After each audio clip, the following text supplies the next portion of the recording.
आज social media पर mother's day perfect breakfast, matching outfits और एस्थेटिक फैमिली पिक्चर से भरा होता है। लेकिन रियल मदरहुड की असली तस्वीर अक्सर स्क्रीन पर नजर नहीं आती। रियल मदरहुड का मतलब है 3 बजे रात को अकेले फीवर चेक करना। ये वो पल होते हैं जब आप खुद रो रही होती हैं, लेकिन बेबी को देखकर स्माइल देना पड़ता है ताकि वो महफूज महसूस करे। मदर्स डे की मेमोरीज एडल्टहुड में आकर इसीलिए इतनी इमोशनल लगती हैं। हम अब उन क्वाइट सैक्रिफाइसेस को पहचानने लगते हैं जो हमारी मदर्स ने हमारे बचपन में दिए थे। वो मेहनत और वो तकलीफ जो उस वक्त हमें बिल्कुल नज़र नहीं आती थी। याद है स्कूल में हम मदर्स डे कार्ड्स बनाते थे।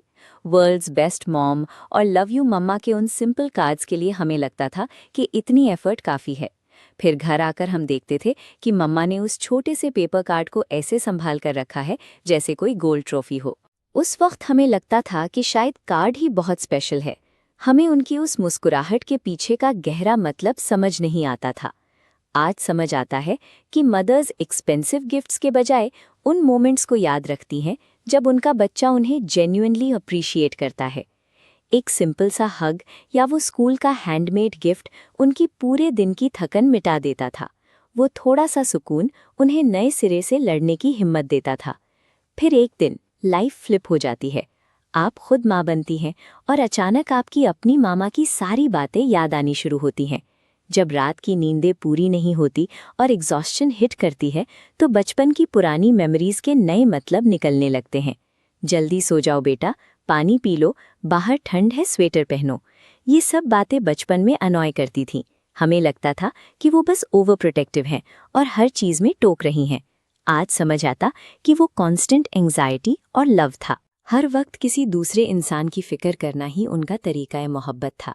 मदरहुड का मतलब है ये इनविजिबल मेंटल लोड।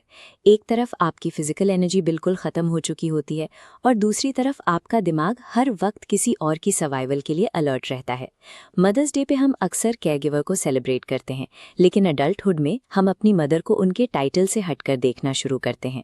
हम उस यंग लड़की को पहचानने लगते हैं जो हमारी मम्मा के अंदर छुपी हुई है। उसके अपने ड्रीम्स थे, फियर्स थे और इनसिक्योरिटीज़ थीं। ये रियलाइजेशन बहुत इमोशनल होती है कि उसने अपने अंदर के डर के बावजूद हमारे लिए स्ट्रांग बनना चूज़ किया।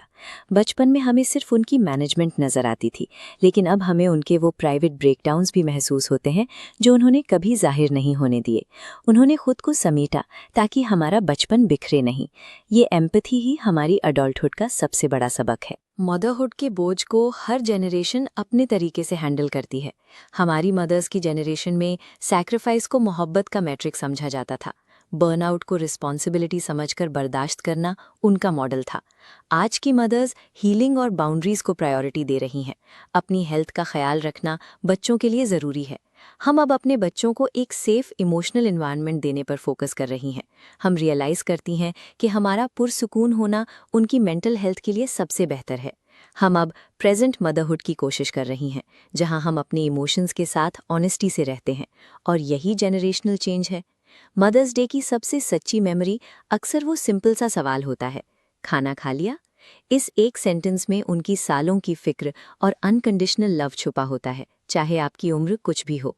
अगर आज आपकी मम्मा आपके साथ हैं तो उन्हें ज़रूर हक करें, और अगर रिश्ते मुश्किल हैं तब भी उनकी कोशिशों को थोड़ा एक्नॉलेज करें। हम उन्हें तब समझते हैं जब हम उन्हीं हालात से गुजरते हैं जिनसे वो गुजरी थीं। मदर्स परफेक्ट नहीं होती, लेकिन उनका लव इस दुनिया का सबसे खालिस इमोशन होता है। अगर इस वीडियो ने आपको अपनी मामा की याद दिला दी तो कमेंट्स में लिखें लव यू माँ जी, और ये वीडियो उन लोगों के साथ शेयर करें जो आज अपनी मदर को अप्रिशिएट करना भूल गए हों। सब्सक्राइब करें learning mama for more emotional motherhood stories और रियल लाइफ